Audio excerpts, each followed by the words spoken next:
Hey guys, this is a sleep-deprived Gaijin Hunter, and I'm here with an equally sleep-deprived Rurikhan, and you're listening to episode 46 of the Third Fleet podcast. Don't worry, I'm not going to be going on about Soul Sacrifice. Today is going to be all about Monster Hunter, baby, and also dealing with some of the community questions you guys kindly submitted. Rurikhan, how you doing? Dude, I am doing pretty good. I was going to say great, but it's like I am a little bit sleep deprived because my baby daughter has been having a lot of night terrors. So that has us waking up either like at 1:30, 2:30. Sometimes we'll wake up at like 2 in the morning. We bring her over to our bed. Then at like 3, I take her over, and then at 6, she wakes up again. So I'm still kind of like catching up on sleep. But other than that, it's been fun. Been having a good time. Been playing a whole lot of Final Fantasy 14, like fully addicted to it still. As I know, me and you are both like taking this downtime to just feed our other addictions. It's nice. It's good timing, you know. It is good timing. And I'll tell you something where you were wrong. We will get to talk a bit about Soul Sacrifice, maybe depending on whether we get there or not, because obviously I got a lot of topics from the community to bring up. And one of those topics does involve... Is this what they metaphorically say, dangling the carrot in front of the horse or something? No. It's something that it makes sense in a Monster Hunter context. Okay. So it was a good question that I got. And yeah. By the way, guys, you guys put out a lot of really good questions. Obviously, we're not going to be able to get to all of them because you guys know me and Gaijin will pick a question. It'll be like half an hour. And then suddenly it's like, Let's take a half an hour on it. Exactly. So it's like, if I was to grab all of the questions that showed up, we'd be like podcasting for 2 days straight or something along those lines. But we do have a couple of news about Monster Hunter. I don't know if this is super relevant yet or not in terms of, are these nominations still going, the ones that we're about to talk about? I don't know. Yeah, I don't know either. I will check. But yeah, you can double check real quick. This thing is going to go live tomorrow, so... But for those of you that are not aware, Monster Hunter Rise was actually nominated for 2, I believe it's the Golden Joystick Awards, right? If I remember correctly. Oh, don't ask me to confirm stuff this early. It's a little bit early for Gaijin. I'm pretty sure it was 2 Golden Joystick Awards because I think I even voted on this Golden Joystick Awards 2021, yeah. You're right. And there we go. Is it still ongoing? Yeah. Why is it so hard to find out? until November 5th, I think. Okay. So it's still this voting is still going on until November 5th. The categories that Monster Hunter Rise was nominated for was for Best Community and Best Nintendo Game. Now I have a confession to make. I did vote for Best Nintendo Game. Did not vote for Best Community. This is very hard for me to say because I love the Monster Hunter community, guys. No, I love you guys. You guys are amazing. But it was up against another game that is very near and dear to my heart, which is Final Fantasy 14. And oh, good God. Wait. Yes. It's up against Final Fantasy 14? For Best Community, yes. Final Fantasy 14 was also nominated for Best Community. And let me tell you guys, see, even as a non-player of 14 though, like you're gonna explain it. Go on, I'm interrupting. One of the main reasons why I'm voting, because like these are basically 2 outstanding communities as far as I'm concerned, both the Monster Hunter one and the Final Fantasy 14 one. The reason I chose to support 14 in this particular voting is because I feel like over the years, Final Fantasy 14 has been overlooked by so many people for so many awards that it is criminal. And so this year I was like, listen, I want Final Fantasy 14 to take a little bit of glory this year, or as much glory as they can. Because like, I don't even know if it's won any like official awards in terms of its soundtrack, but good God, that game needs more soundtrack awards. Like if it's gotten one, it needs 5 more at least, because the soundtrack of 14 is just so freaking good. But the community of 14 is also really, really good.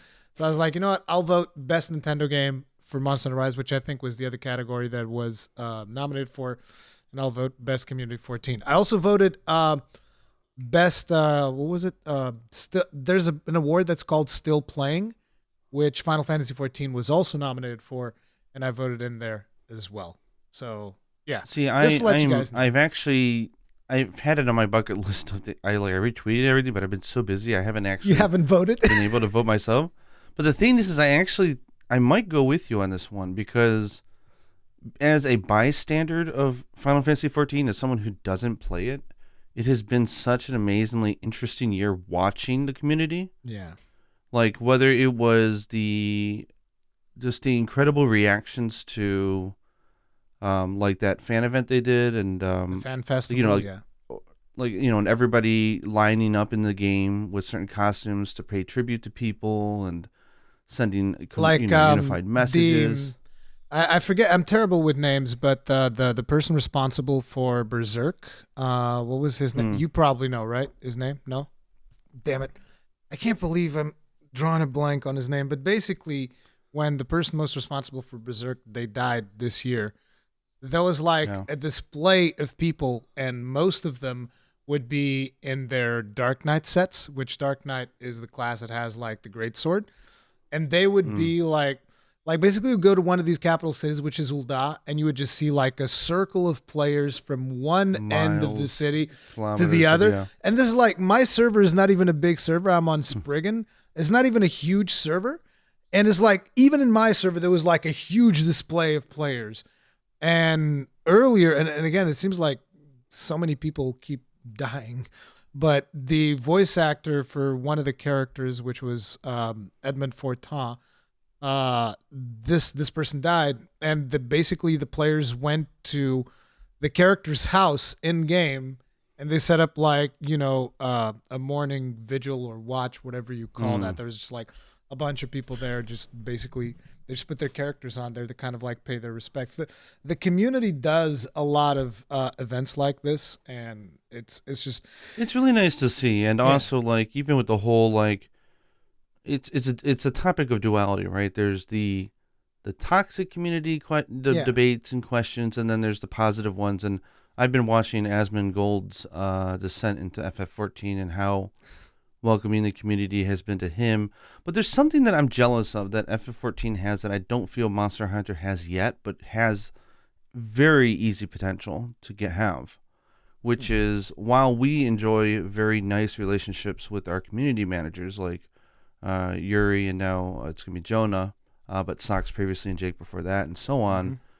It seems like there's a more intimate connection between the players of FF14 and the developers, like the development team. I don't know if that's because the Final Fantasy 14 puts themselves out there more often, or they just communicate more often or more directly. I don't know, but there seems to be a greater awareness of the people making a game and a bigger appreciation. And just, I don't know, from an outsider looking in, it's like, that looks like a fun-ass community. So I kind of think that the FF14 deserves it this year, even though I think the Monster Hunter community is amazing. Yes. Would I say that the community has gone even better than it was last year? No, it's remained the same, and it's wonderful. But I think FF14 deserves the shout-out. So I think I'm going to go with you. I don't want to like take too much more time with 14 because ultimately we do want to focus on Monster Hunter. But it's like one of the things that I can tell you about the whole developer communication. Yoshi P took the time to speak with a lot of content creators, and usually you would imagine, okay, so he picked a bunch of people that are really, really big. No, we're talking channels that are smaller than mine. And he's talking to them and taking the time, and like even like small podcasts, stuff like that. Like he talked to a lot of creators. I'm super jealous actually because I would love to talk to him because his interviews are so chill. But it's like, listen, you and me, we need to get together. And I'll be like, no, don't worry. I brought my own interpreter, Yoshi. You don't even have to bring an interpreter. Oh, but the interpreter that he uses, she is so good. She's amazing. She is like world top class. I can verify this. Like she is absolutely. I know now why she's the darling of the community because like she's really good. Yeah. So props to props. But yeah, that is the golden joystick. So go vote, guys, and all you of that still have stuff. time to vote. Yeah, so vote on what you want to vote for, and don't worry about what you vote for. It is your choice. Exactly. Your choice. It's like I'm not trying to influence you guys. And so just like vote for whatever you want to vote. There's a bunch of games in there. There are some categories I didn't even vote in, like best mobile game. I was like, the hell is this trash? And voting for nothing. Best mobile game. There's no such thing. They're all terrible. Monster Hunter. It's mobile. Monster Hunter Stories. Portable. Yeah. Monster Hunter Stories was not there. If it was, I would have voted for that. But it wasn't. Oh, man. But I believe that you wanted to bring up something about this Monster Hunter Stories 2 thing, which you I thought I would comment on it.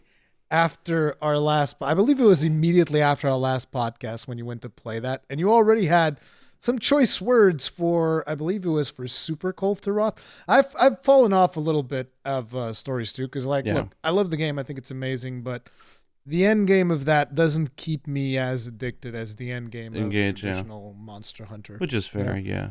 Yeah. But the thing is, I mean, I guess it's a byproduct of the open, welcome design of the game. It's so open and fun that I think it's hard to develop challenges around it because the whole point of the game is to understand the patterns of the monsters.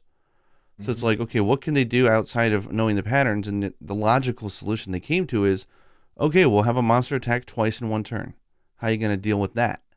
And then they went to Molten Tigrex and said, we're going to have a monster attack 3 times in one turn. How are you going to deal with that? And they kind of hit a wall, I think, creatively with how to deal with it. I would have, it's really tough. So I understand the plight, but I want to give some extra feedback just because I had so many comments on my video, and I think there's a few things that I needed to make a little more clear. But the video that you made, I haven't watched it yet, but the title was something like Super Fatalis sucks. Wasn't something like that? Yeah, it sucked. The thing is like, if this, I love the idea of them giving something to the people who have stuck around, right? Who have done the grind. Because let's face it, the major message here is that the game has unnecessarily bloated the EXP that you need in order to level up once you start getting into like the 70s and 80s and 90s especially. We're talking like the 90s is like millions.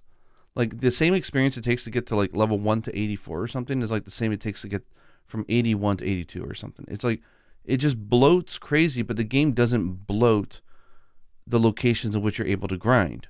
So it ends up being just like literally just doing auto kill over and over and over and over and over and over and over and over again for hours on hours on hours on end. That's not fun. Yeah. And so, like, but the thing is, the game has never required you to really be that level, which is great.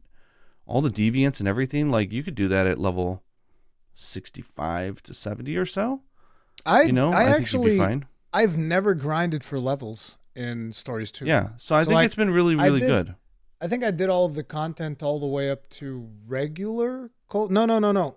It was more. It was like the Apex Solstier Mizutsune. I went all the way over to that without ever grinding levels at all, and everything was fine. And I was like, "This is good." But I kind of stopped there because I was playing 14 and playing all these other games, and I'm just super addicted.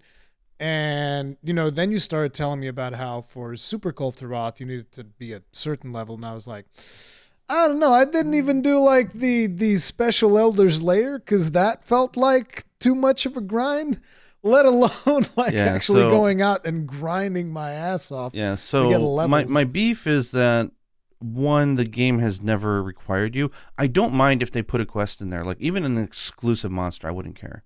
And say, hey, for those of you who grinded all the way into 90, here's something just for you. I think that's cool. Because there are loyal players who have kept at it for so long. And they deserve that. The problem is the thing they chose was Fatalis. And for those who don't know, at the end of the game, you get the story boss, who's awesome. And I want to fight that thing again. And I want armor for it. It's a really good boss. Like fantastic. After that, you get the end game content, which is the Elder's Lair, which is a little tedious, but it's fun. And when you get through it, the final boss, surprise, surprise, is Fatalis. And it's a tough fight, but you can get through it. And you need strategy. You need to have unlocked certain skills for some weapons and stuff like that, or you can just be cheesy and double Apnatoth it to death if you want, whatever. Then when you complete that, you unlock the secret Elder's Lair, which is a much harder version. That's where they finally give you some inflated experience points. But we're not talking like millions. We're talking like 100,000 or something. But that's, if you need 2 million to level up one level, like think about it, these hunts take a while. Or you're just going to be grinding like mindlessly, which I'm not interested in. So that is a tough challenge to get through that layer. One, because it's a little tedious, and two, at the end of it is a Super Fatalis. And I'll tell you, the Super Fatalis and this event one are not different, really. They feel identical. The challenge is the same. Like the moveset, the phases, everything is identical. The thing is so you fight Fatalis twice. Maybe you're like Yuna, and she made the mistake of just saving her game afterwards. She got really bad drop items from that quest. Ooh. So she could only make like level 1 of something. I purposely reset my game and beat the monster over and over again until I got like all like 3 and 10 points across the board. So I was able to make its armor up to level 4, which is one step before max. So I could see the max, and I know that it's not overly special. It's a cool set, and the weapons are cool, but they're the same power as the Deviant stuff. So it's not like it's broken or anything, right? So I mean, they have you fight it twice. The skill set that set brings, though, is pretty unique, because if I remember, it was one of the best, like, critical sets. No, it's a good PvP set, because it's got, like, the status ailment. It didn't have, like auto heal large or something. XL or something like that? It's not horribly attack focused as far as I remember. I remember having tons of crit, but I haven't played stories. It might be crit up and like anti-ailment and then auto heal or something, which is like 40 it's HP. Really good. I think it was really good. I don't know. I remember it being it's a good set. It's a solid set, but I mean, it's like compared to Deviant sets and Call of Tarath, it's no better than those. Like it's the same level. I don't remember. And the stats are the same as well. Yeah, the defense is pretty much the same. Yeah. Yeah. So it's just another great choice among many other good choices. The problem is the game dangles that in front of you and says, okay, you've now gone through the effort of leveling up, getting your team to beat Fatalis, the Super One. You've done all this stuff, and guess what? You're not going to fight him again. Yeah. And that really did not sit well with me. They have you fight it twice, and they make you go through all the effort of being able to go through all the strategy of the Super Fatalis, which does have the same thing, like triple attacks in the final phase. You got to plan it out. It's 48 turns or something like that. It's a long fight. And you go through all that, and for them to just say, okay, there's no other way you can fight this monster, it's gone. And then finally, way much time later, they give us this event quest, and they're like, okay, now for the first time ever, we're going to bloat it so hard that you either need to cheese it with Apnatoths, which I don't want to do, because I mean, it was really fun watching Rage Gaming doing it, but like that to me, I don't want to do, because that to me is giving in to their game design, which I don't want to do. Or you can just, 2 horn users using evasion rifts constantly.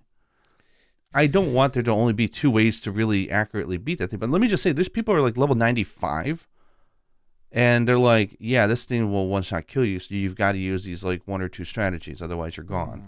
But it's just like, why would you take a monster that you've already let us fight twice? And you've already given us the challenge, and now you won't even let us finish the damn set.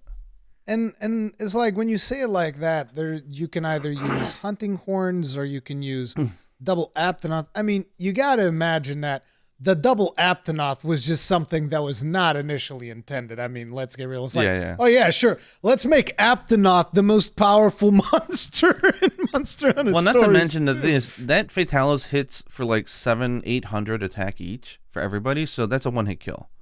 There's no monster. You can get the monster to level 99. They're not getting more than that. And it's like, even just like the way that you're saying that, it just reminds me of the nightmare that it was when I was trying to do Soul Serum Mizutsune with an AI, and they were just useless. It's like, so I'm going to say right now, the moment the AI would die once, it's like that fight was over, because I would not be able to heal the AI and myself to prepare for the big nukes. I'd be willing to say this fight is literally impossible with AI. I don't think it's possible. If someone could do it, like, I don't know, maybe I'll put up a challenge and I'll pay money or something. I don't think it's possible. It's because if you mess up once and he does one tail swipe, everyone takes 700 damage across the board. Or I guess if you're like level 99, it might be more like 400 or 500, but it's like the NPC is going to mess up many times. And there's a very specific pattern. Even if you bring Reverto? Oh, yeah. I don't think you'd last very long. So the thing is like, so now you got people who have been able to rely on the NPCs, because if you level up a little bit, you can get through the deviants even with NPCs. It is possible. Or if you use items.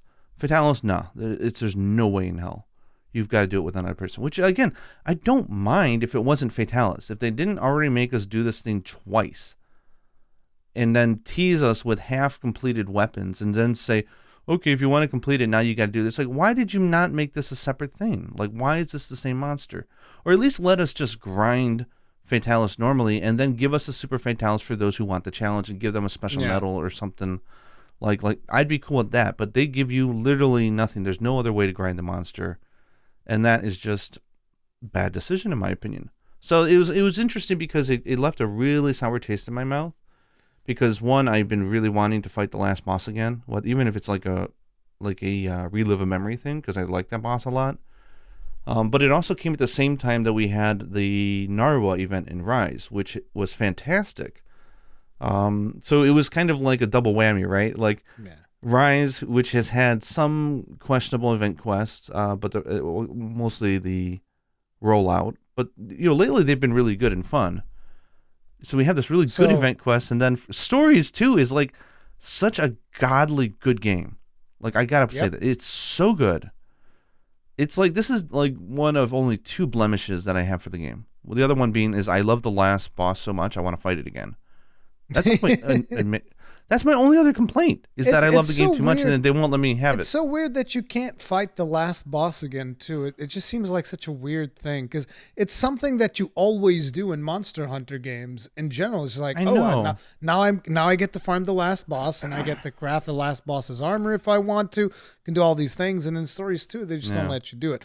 But before we move on to the events in Rise, I'm curious, what was the overall sentiment from your comment section, the Fatalis video, which, by the way, I actually lied when I said I hadn't seen it. I had seen it, and when you started talking about the EXP that you need to level up, I was like, oh, right, I remember this. I did see this. The numbers were huge in order to go to level 90. The comments were interesting because it was like there was a huge trend of certain comments. One, which was what I was actually trying to address here in this podcast, is one, people saying, dude, it's the last boss of the game. Why are you crying? And that's what I'm like. Of course. I don't think they actually played through the Fatalis hunts, because they would understand that we've already done Super Fatalis already in the game. It is the same monster, just not as bloated. And we had to level up, and we had to use the exact same strategies, and we got through it. They're giving it to us again, and they won't let us complete weapons. So no, you're wrong on that one. Yeah. There's nothing wrong with a final challenge for those who level up. But having it be the same monster that we've already done is just cruel. Think of it almost like Extremoth, which is like, if you want to do regular Behemoth, you can do it. You can get the armor. You can do all these things. Yeah. And then Extremoth just cranks like the difficulty to 11. And then it's imagine like the only thing you really get is the layered armor and the title. And I thought that's cool. So imagine they let you fight Behemoth once. Yeah. So you can see the armor. You can maybe make one piece, but you can never fight it again, ever. Yeah. And months later, they give you Extremoth and say, okay, that's how you're going to do it. And you're like, going to grind what? It. Go grind Extremoth. It's like that. That's actually a really good example. So like, yeah, so that's my counter to that. The other one was, what was the comment that I was getting? There's like, people trying to defend, like, there's nothing wrong with a super endgame challenge for people who've leveled up. I totally agree. So that's what I'm saying here, is I totally agree. Just why was it Fatalis? Or why won't you just let us grind the other? Just let people grind the Super Elders layer has all these like really hard versions of the monsters, but you could easily just go back and fight the like high rank, like easy versions of them and make the armor. There's no difference. It's just a fun challenge. But for Fatalis, they made it different. So, it is weird. So that was basically the 2 major comments I was getting. That, or some people saying, yeah, I'm like level 92, and I'm like, nah, I'm not doing this. They're like, I tried it, and it's ridiculous. Yeah, okay. That's what I figured was going to happen. Some people go in there, it's like, oh man, casual Gaijin, whatever. I mean, at And least then- the good thing is that the weapons are not to die for. Same with the armor. Yeah. So I guess that's the silver lining here, but I think it was a missed opportunity. And that's so rare for this game, which nails everything so well. Yeah. So maybe I shouldn't have highlighted it because it feels like I'm bashing on a game that I absolutely adore, but it's how I felt at the time, and that's what I used my YouTube for. There is something to be said that I feel that a lot of times people don't understand, that whenever there's a game that we really, really like, and if we talk about it and we criticize it, it doesn't mean we don't like the game. It actually means the exact opposite. It means we like it so much that we want to make sure that the game is as perfect as it can possibly be. Because, let me tell you, one of the worst things that a creator can do about certain video games is just indifference. Like if someone's just not talking about something, that means that they're over it. They're done with it, kind of, almost. So, that's actually why I wanted to start this podcast, because I'm always interested in continue to talk about Monster Hunter. I never want to and stop. if you guys haven't watched the last podcast that we did with Socks, the now ex-community manager for Capcom, we go into this topic a lot about how much the community managers want people to talk, whether it's positive reinforcement saying this was awesome, or even critique saying this wasn't awesome, here's why. At least then they can go back to devs and say, hey, look, people are talking about it. There's hundreds of comments of people who agree we should look into this. Maybe we could have did this better. Because otherwise you're just an employee yelling at the dev team, and that doesn't do anything. The feedback that the community doesn't want is someone shouting obscenities and just repeatedly saying that something is trash and not really, explaining why. So I mean, was I off band for saying it sucks? A little bit, but that's how extreme I felt about it. But these sucks just means that I'm really disappointed. It doesn't mean that it's trash or. But it's not crap. It's not like your video is just going in and being lazy screaming devs, they don't know how to do an obscenities. event quest. Yeah, exactly. That's not the point. So I think that's fine. It's not the point. Either way, so there's been events, and I actually streamed the recent events because that's the way that I've. You were using a longsword. Longsword user. We can talk about that, but it's the way that I've kind of been consuming the Rise events is I wait until there's 3 or 4 of them, and then that's a really good way to do it. Yeah, do all of them in a stream because it's a good way to kind of just experience it. That's a really good way. Yeah. This time I got to do the 2 Apex Diablos, Ibushi, and Narwa. And wow! So that was a good run. I enjoyed all of those quests. Those quests were fantastic. Unfortunately, it just served to Ibushi and Narwa in particular just served to emphasize that these are just 2 bosses that are not very good to do with gunlance. And I was oh, I'm sad. I just wanted to bring my gun. So Double Diablos, what did you think? Because when we first talked about Diablos, we shared a sentiment, which was it's a cool ass monster. It's like a high rank version of what a Massacre or a Bloodbath Diablos might be like, because it's a little bit more, it's more timid. But for this one, I felt that. One, you got the tiny and the large one, so it's easier to get crowns, which is great. Because there's crown hunters, so Event Quest doing that is really smart. But I felt like they were more engaging in this. Yeah, they were definitely more aggressive. And it was fun. I carded a couple times, and you came into the stream and you were just why are you resetting the quests? Was asking me why I was resetting the quests, and it's I'll reset quests sometimes, guys, not because I'm a speedrunner or anything like that, but one of the self-imposed things that I tend to do is I want to do this quest without carding. It's I don't care if it takes me the 50 minutes. I just want to do it without carding. It doesn't matter if I have to go back and, I try to avoid going back to get supplies, but in quests where you have 2 of them, I kind of feel that's kind of okay. But either way. So do you do that for your first clear or for every clear with your main weapons? It depends, because sometimes it might be something that I just want to farm it and get it out of the way. So there I might go in and farm it or whatever. It really depends on how I'm feeling. Cause if it's a quest that's super easy, I'm whatever. But for instance, for the Akuma fight, I was no. We don't get to craft this armor until we beat the big boy. So I went in there and I only farmed the armor after I beat the big boy. So people have to know that when Yuno was hearing you explain that, because she was next to me and I was translating what you were saying. It was like that meme of the gift of like the little boy at the sports game with the hat that says respect. Yeah. And then taking it off, and she's like, I can respect that. She's like, that's cool. She it's totally understood.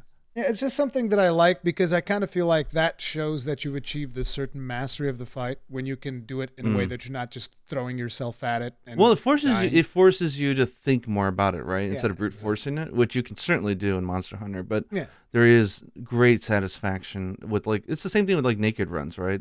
You feel like, okay, I really got the fight, and I earned. I mean, you earned it anyways, but you guys know what we mean.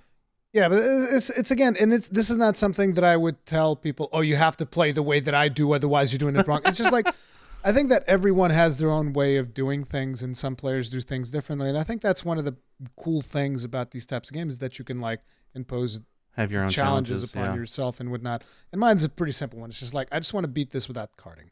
So in mine this is particular, simple as well. Like I just take a monster that I really love, and it's only got to be like one. I can't do this for more than one. There's one monster I really love. Eventually, I want to beat it naked at least once. That's pretty much my end game goal. So I've done like Bloodbath naked, and we did obviously All Mother naked and stuff. So I mean, see that's just the thing. Due to the fact that I play Gunlance, I don't. It's almost like playing naked with any other weapon. But it's like the so I went into the two Apex Diablos, and I do agree with you. I think that these ones were way more aggressive than the other ones that we had fought before.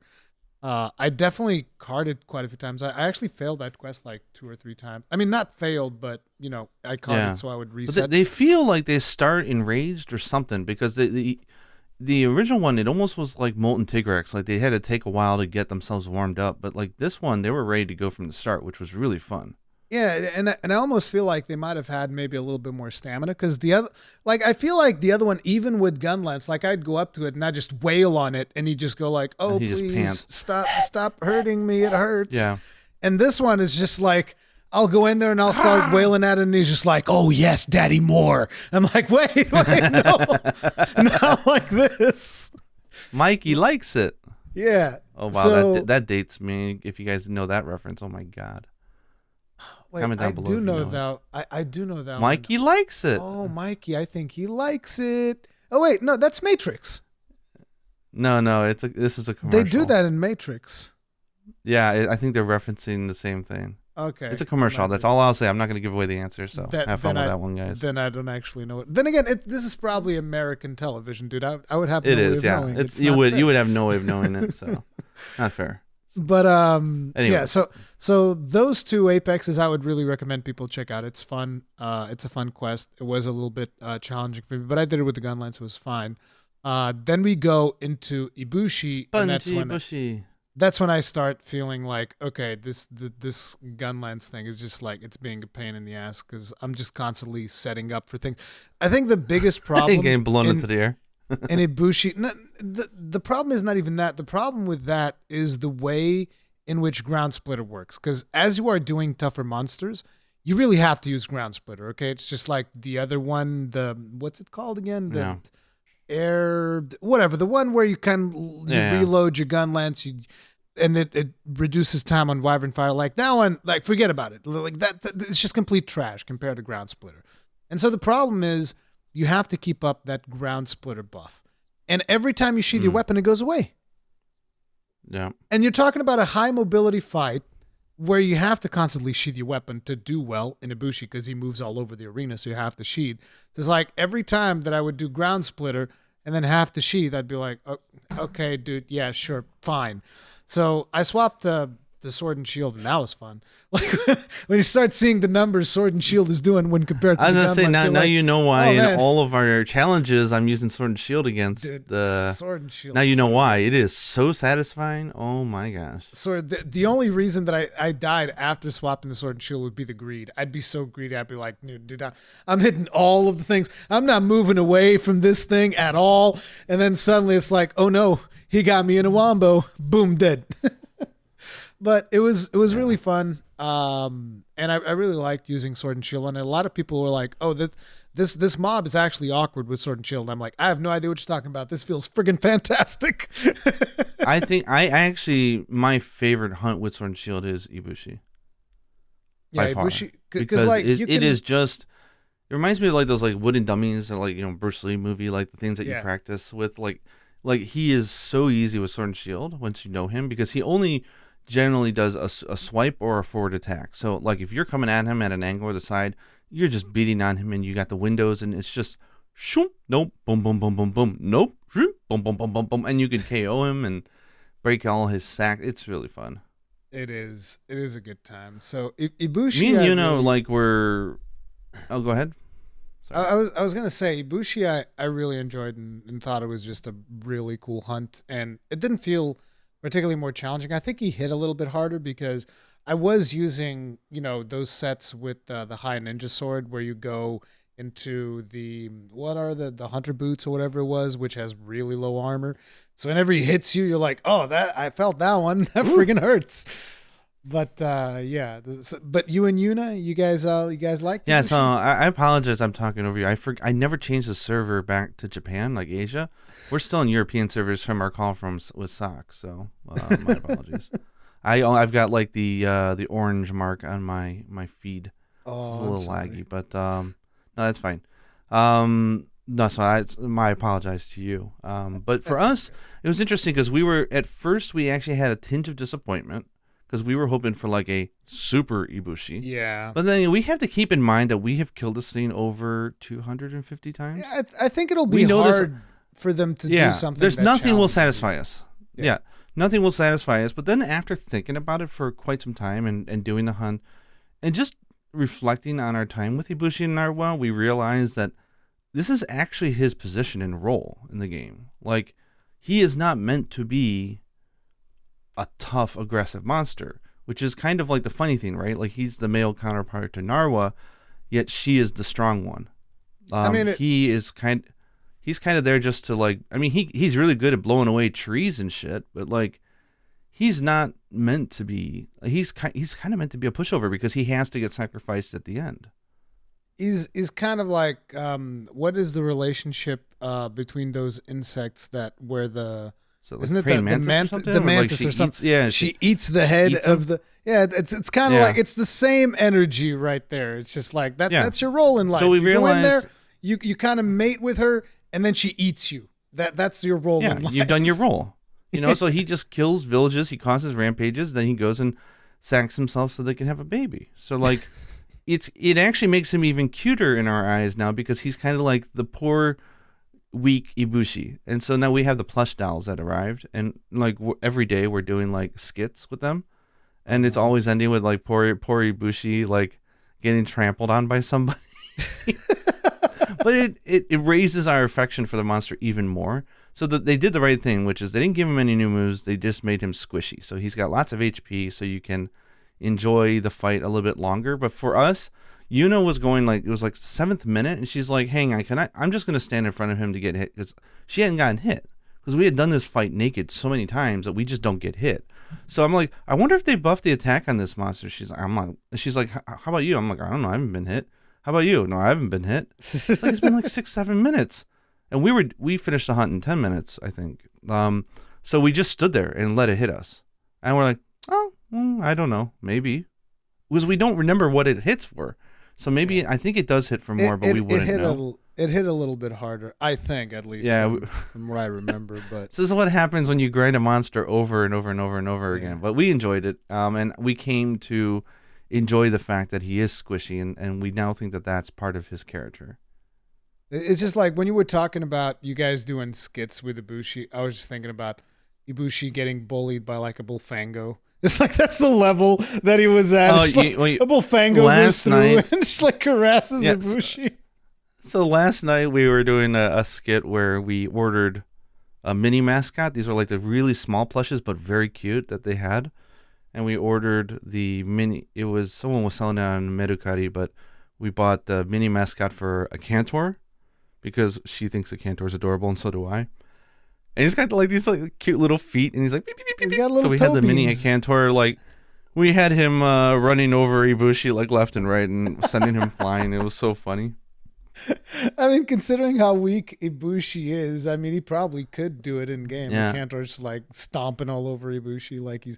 Kantor's not even an Elder Dragon. He's just like a flying wyvern. Yeah, It's just like this flying wyvern. So like I was taking, what was it? Ibushi we prop him up.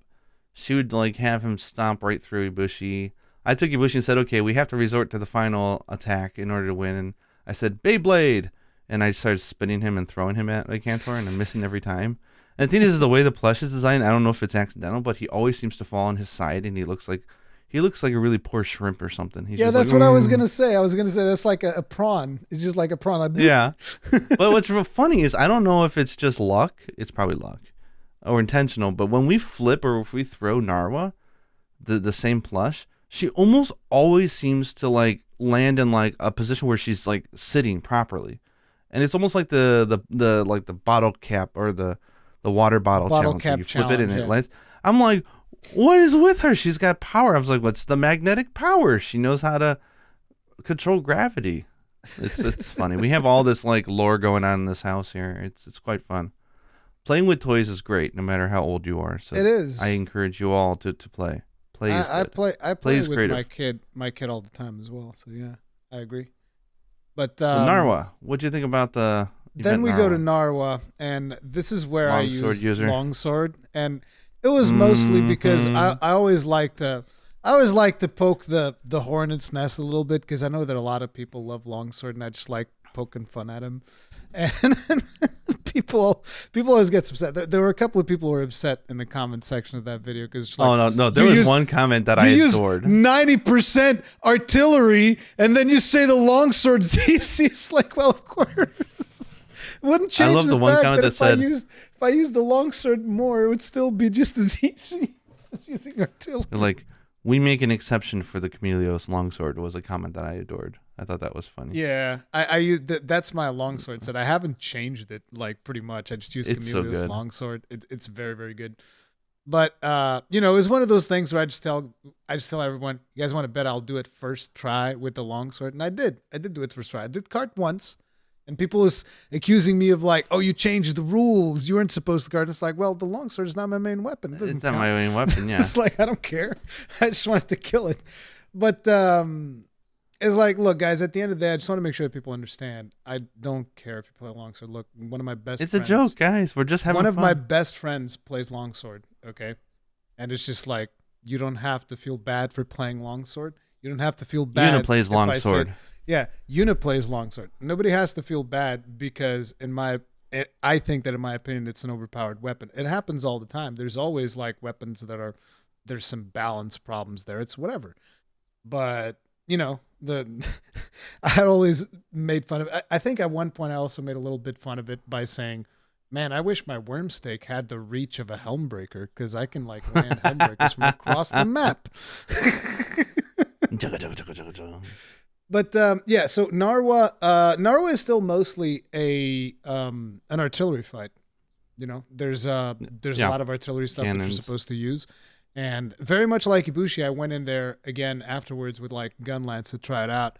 And it was the same situation that I was in before, which is like you're always setting up for the ground splitter. And then you're constantly having to sheet because you have to move away. And it's just like a very frustrating experience.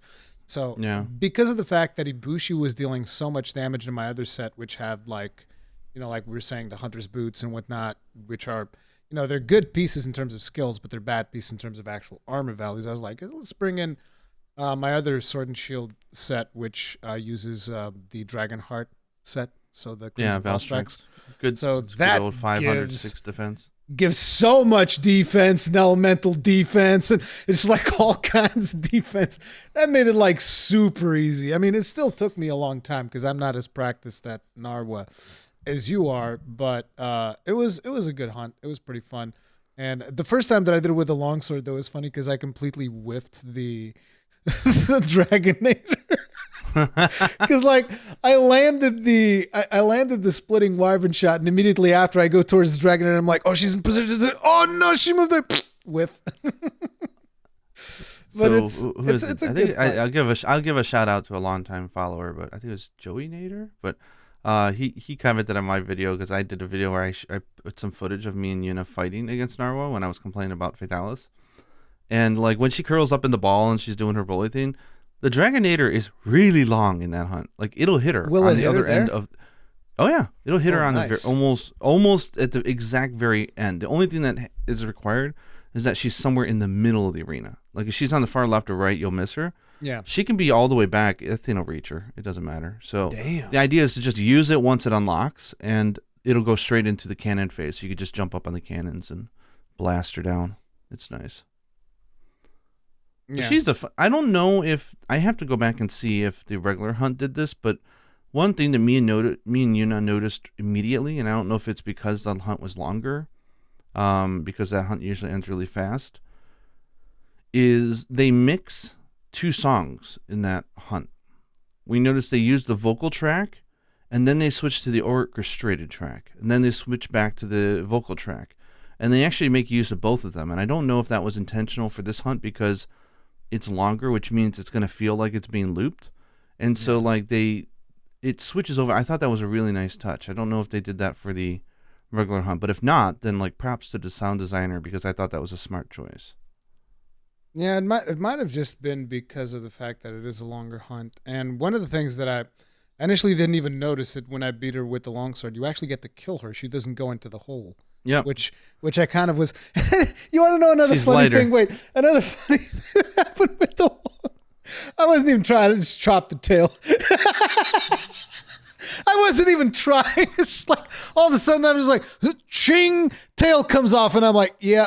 I almost forgot with longsword. That's the way it goes. Like the tails, they just like spin off. Dude, oh yeah, and they literally spin off. Damn it. Longsword will do that to you. Yeah. Well, that was a fun. And the Ibushi hunt, just for those who may have been putting off these hunts, the Ibushi hunt was awesome because it provides Kimura tickets in the rewards. Not only is it finally a way where you can farm him because his weapons are great. I actually did a showcase video on his weapons. They're really good, and I like them a lot. But you get Kimura tickets as a reward. Oh, right. So you only used to get it in like rampages and stuff, right? Well, you had to do like, was it 20 quests or something, like village quests or rampage, and not rampage, but like village quests. You had to do like 20 in a row. Quests. It was like really grindy, and I can't believe Seth Arend was able to make all the origami axes with all that grinding. But yikes. But he like upgraded them it allows you recently, because the Kimura stuff is really cool armor and fun weapons. So if you don't have tickets, that's a good way. And then the Narwa one gives the guild tickets, which you normally get from like I want to say you get them from like the cat at the dojo if you use it a lot. I think it alternates between guild tickets and acorns, but I could be wrong. I completely forget because I farmed that stuff to craft whatever I want. And you get lazarites and all that stuff and rampage tickets. So like it's good rewards. Yeah. So I think you're incentivized to try it out. The question is, what are we getting this week? I have no idea. Yeah. Like I said, what me and Yuna really want is we want an advanced All-Mother. We want that. All-Mother. We want the tag advanced, which really denotes that this is like a pseudo master rank. Like it's going to be tough as nails. We want that. That's going to keep us busy for a month at least. I hope you get it, but honestly, I have no idea. I might, again, like I said, I might just wait for whatever they put out to have like 3 more quests and then do another live stream. It's a good way to do it. We did that once. It was fun. It's more fun than, to me, at least to me, it's more fun than just doing the same quest over and over and over and over because I tend to get bored if I'm just doing the same quest over and over. I get that with 2 players can be more interesting because you're focusing on different strategies and doing different things, but I'm mostly soloing these days, so it's whatever. But yeah, cool. I thought it was I thought that these particular 3 events were pretty good. Yeah. I like some of the earlier ones before these were a little bit easier. Like wasn't there one that involved like an Apex Rathalos? Yeah, Apex Rathalos and Apex Wrath, and that one was mega easy. Fun. But it was mega easy. They never called each other. It was like, oh, oof. Yeah, I thought they would be more like the hypers, on top of each other. So I think the last 3 were really strong, and I think like good event quests. So hopefully Capcom sees how happy people are, and they go, okay, that's what we need to be doing. We need more hard stuff. Hit them with the hard stuff. Not we can not handle on it. the level of like Super Fatalis for Stories 2 apparently, because that's Well, that's like not even dialing. hard. It's just there's a difference between challenge and a DPS check or a level check. There's a difference, right? Yeah. It's a turn-based game that is like basically rock paper scissors, so I get it. It's tough to make a challenge in Hunt, but still.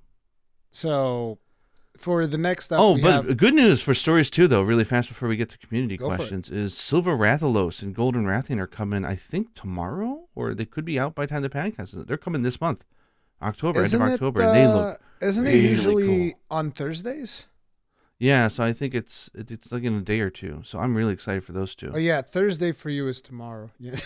watch what they're gonna do. They're gonna make it so like when you kill them, you get like 2 million experience points or something stupid like that. So that you can go Like, grind them. this for is how Fatalis. you do the Fatalis. I'm like, give me First a you come break. grind these, then you can go do Fatalis. I wouldn't. You know what? I wouldn't doubt it if that's. But they look really cool. So I do want to get them. So I'm looking forward to that. But Molten Tigrex, man, that just made my day. Like, so I'm happy. Stories 2 could just be finished now, and I'd be ecstatic. That was such a good hunt, and I love the monster, and it's got a slight variation. I won't spill it for you, but it's got a variation on its kinship attack than the regular Tigrexes. So check it out. It's quite fun. The one monster that I would like to have in Stories 2 that I don't have is Volstrax, because Volstrax really raised up on my list of like monsters that I really like with Rise. I just really started liking Volstrax. So it's like right now I don't really have like a big most favorite monster. I have like two monsters I really like: Seething Basilgoose and Crimson Volstrax. I just really love those two. So that's one that I would have liked to have in Stories 2. But Yeah. as I was saying, it's like we have a lot of community questions, and I would like to address one thing first. A lot of people sent in questions about Elden Ring. I don't know if you plan on doing the network test that they're doing or not. I applied for it Yeah, so because it's I figured I'm in Japan. How many people on Xbox are applying in Japan yeah, probably to not that get many. in on it? So my chances of getting in on it is probably much higher. Yeah, And I actually went through the trouble of finding out what my what was it? That was a pain in the ass. The what was it? The word that what Bandai version of your Namco DHS is it Oh. open or closed or your strict NAT or or something like that. your NAT? Yeah, luckily Yeah. the Xbox has a way you could just says check my NAT and it tells you, so it was very easy to find out. Interesting. But I didn't know have that. to. I didn't have to respond to any of that. Oh yeah, they asked that in the questionnaire. They said, "What is your Not- NAT? Is it open, strict, or whatever?" Not for me. Not for Europe. Wow. apparently. Okay. Wow. So the Japanese survey was different then. Yeah. Interesting. But basically, guys, in regards to Elden Ring, I figured that because I imagined that both me and Gaijin were going to apply to do the network test, I think it'd make a lot more sense for us to talk about Elden Ring after we get to try it. we get to, if we get to try it, and even if we don't get If to we get try to it, at try it. least we'll We'll at see least it. be able to see gameplay from other people that do get to try it, and then we'll have more stuff to talk about. So Yeah. that's why if you sent in an Elden Ring question, we're not going to answer it today, but we'll talk about Elden Ring once we know more about the test one. Now, one thing that I guess I Yeah. could ask you is how hyped are you for Elden Ring, which I imagine is a whole lot. A whole lot, yeah. To the point that I'm actually okay with going in almost semi-blind. I don't mind spoilers for these games, and I play Dark Souls with walkthroughs. I'm just that type of guy. That's how I enjoy Dark Souls games. I don't like the fumbling in the dark aspect, even though I know that is like the cocaine the hit for many exact people. Like they opposite. love it. I know, right? But it's kind of cool that like you can approach it in either way, Yeah. and it all depends on the person. But I love knowing what to do, because the fact of just the act of doing the stuff in the game is so fun for me. That, and I get frustrated easily. I think it's because I have limited time. Yeah. I'm a father, and I don't want to get lost for 2 hours and feel like I didn't progress that day. I want to know what goal I'm going for. So I get great enjoyment. So I haven't really been keeping up with a bunch of the news just because what's the point of hyping myself for it when it's not out yet? And so I just know I'm going to play it and love it. So I'm just kind of I'm not monitoring it right now. I did see that it was delayed a little bit. Yeah, fine. It got like a 1 month delay, but I don't think that's a big deal. Take what you need. Who knows? It's Yeah. no big deal. But So yeah, it does hopefully we get in on the network test. it does mess a When little do bit they? with Forbidden West, do which they- comes out on the same month. Forbidden West. What game is that? Horizon Zero Dawn Forbidden West. Oh, for some reason I had the Wild Wild West like Will Smith movie from like the 90s in my head. That's so weird. But like to me, it's like I'm super pumped about Elden Ring, hands down, and I am pumped to the point where if I wasn't, obviously creating content and having to report on it, I would not touch a network test. I wouldn't even look at news. I wouldn't even look at trailers. That's the way that I would consume Elden Ring. I'd be like, I don't care. Just tell me when it's out. I'll go buy it and then I'll play it.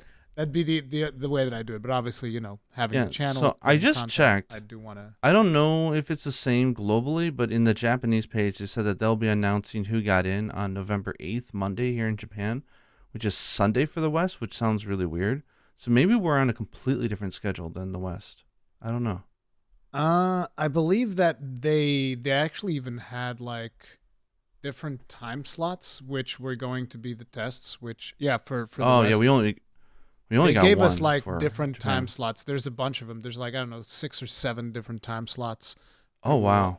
Like I think it's like 2-hour time slots, something like that. So yeah, we'll see how that does it have the same thing where you have to like create an account and they've got a page and questionnaires and then you log in to find out? You have to create like a Bandai Namco account or something like that. And yeah, in order to sign up for the beta test. And then I think you might have to even create a Bandai Namco account and associate it with like your console or something. I don't know. It might have been that might have been some other time because, all of these start getting confused in my mind between the Bloodborne network test, the Dark Souls 3 network test. It's all the same thing pretty much. You go in there, you sign up. Sometimes they link your console account. I think this one actually just asked you which platform you wanted to. So it might have not linked the account. Interesting. But yeah, you did need it like a Yeah, so Bandai I'm Namco. hyped, and hey, I gotta say though, Xbox, it doesn't do well in Japan, but it just recently hit. The Series S and X just hit 100,000 units sold in Japan. I believe Which that took Xbox One 3 years to do that. Yeah, I believe that the Series S is very popular there because of the form factor, because it's a small console and it enables people to availability. do cloud gaming. It's available and enables and people to do it's cloud available. gaming. And you guys have like friggin' gigabit Awesome internet. like gigabit Ethernet anywhere. Like you'll go to the subway, you'll turn on Wi-Fi, and it's like gigabit Ethernet. You'll be like on like one of the darkest alleys in Tokyo or something like that. And you're like, gigabit Ethernet, internet. no problem. It's like, what, dude? Yeah. So I would say 100,000 units is still very small and it's not big, but it's better than last gen, which is a promising good sign. So I'm happy to see that. And again, I think it's good. The more these two consoles, like the better both of them are doing, the better it is for the industry because they keep competing against one another. So that's a good thing. So one of the first questions that I wanted to bring up from the community, this is from a username, just R. And again, if I call out your name, it doesn't mean that I took all of your questions. It means I picked a question. So in this case, he brought up the topic of Monster Hunter burnout. He wanted us to talk about Monster Hunter burnout. And it's like, I wouldn't consider being burned out on Monster Hunter, because I take a break before I get to the burnout phase. And then, I just come back like whenever I feel like it. Like I said, there's 3 events. I'm going to go stream Monster Hunter this weekend. And I stream Monster Hunter. Like, I never really get to that phase where I get a burnout. I don't know about you. At least with Monster Hunter. I've gotten burnout, I feel like, on other games. But mostly it's MMOs. I guess I got a little bit burned out in Souls in the past because there was a time where all of the content that I was doing was just like playing Dark Souls. And then I got burned out, which is when I learned this, like, I really shouldn't do this. This is not a good idea to just like play the same game over and over and over and over and over and over. Yeah. So this I'm gonna give you a shout out here. But if you guys have not watched your interview with Hey Jay about his Dark Souls experience, that was a really good video, and you're a really good interviewer. And you guys brought up a point there, which was how you experience a game when you're streaming it versus not streaming it, which I found fascinating because I'm not a streamer. but it also reminds me why I'm actually happy I'm not a streamer, because I don't have any obligations to play the game, nor could I because of my life situation. So it's like I only play when I want to. I don't play because it's like on the schedule. So I think burnout happens much more frequently when it's part of your scheduled content. It's the Yes. same with any job.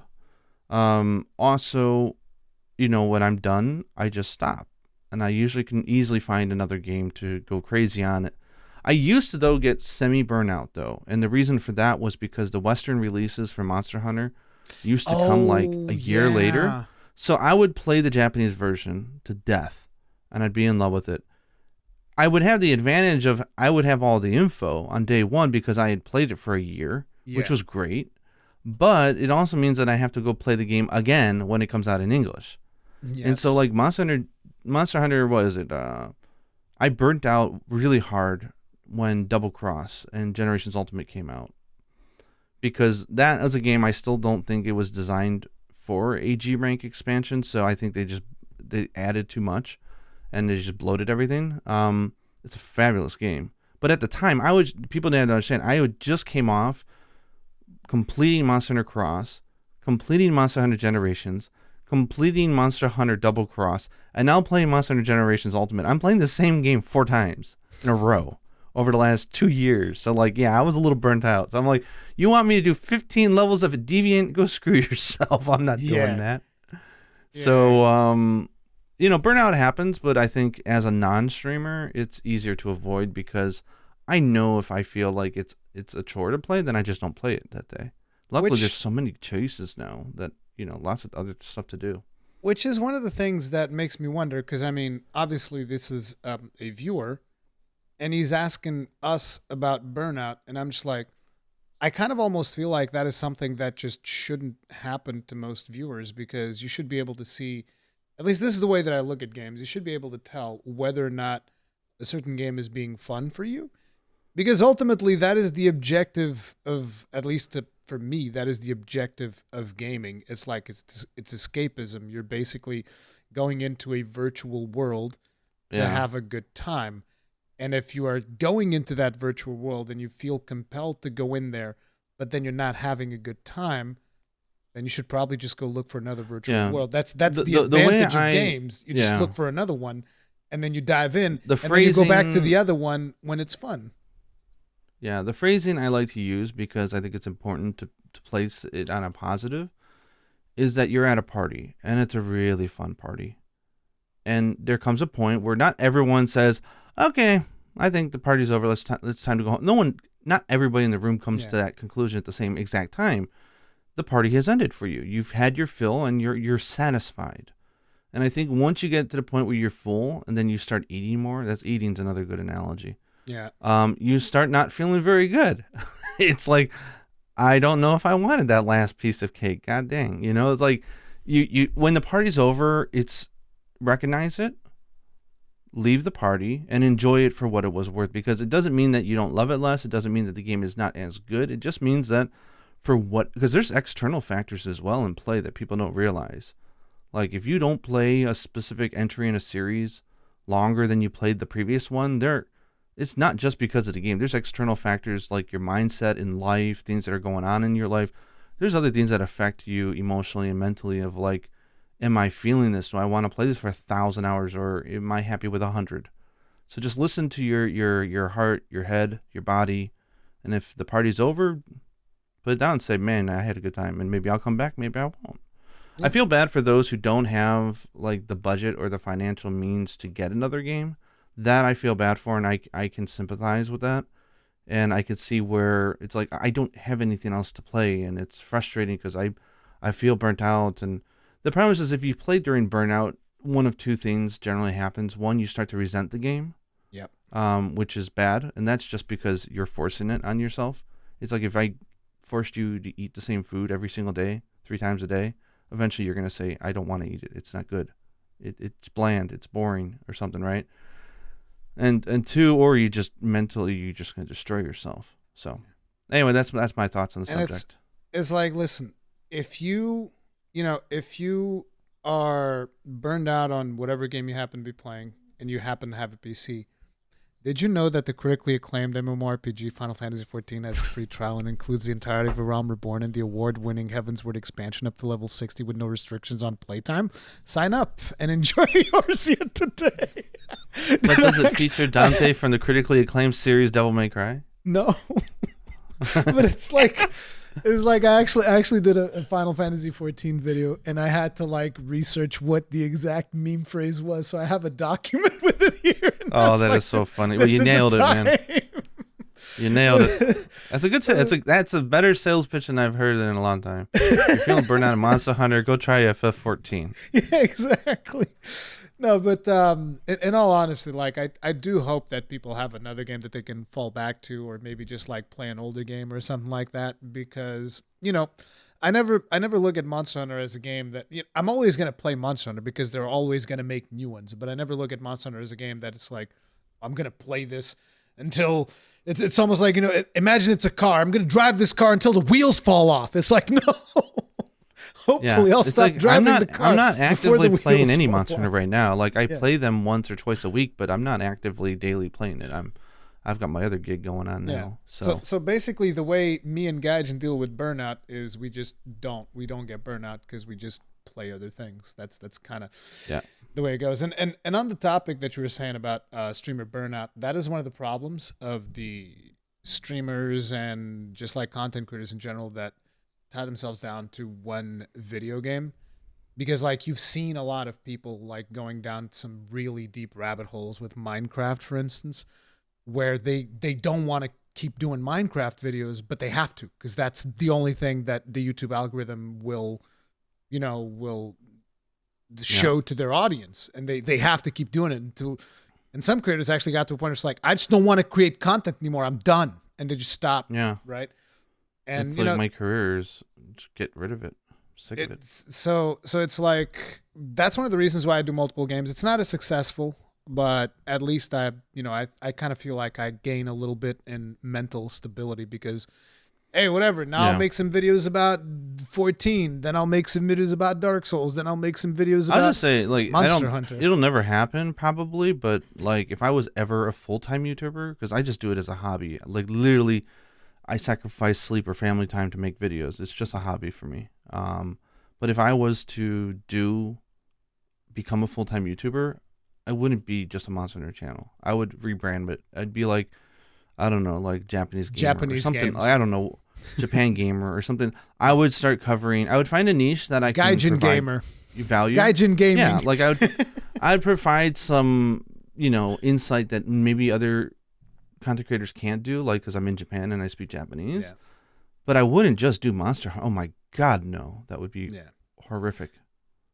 And the like you were talking earlier about the interview that I did with Hey Jay. The reason I did it is because for those of you that aren't aware, Hey Jay recently finished Dark Souls, and he said he finished the game and he felt nothing. And I'm not saying that this is something where I'm 100% correct. Like, I didn't go into the interview with the objective like, I need to identify exactly at which point, what exactly caused this problem for you.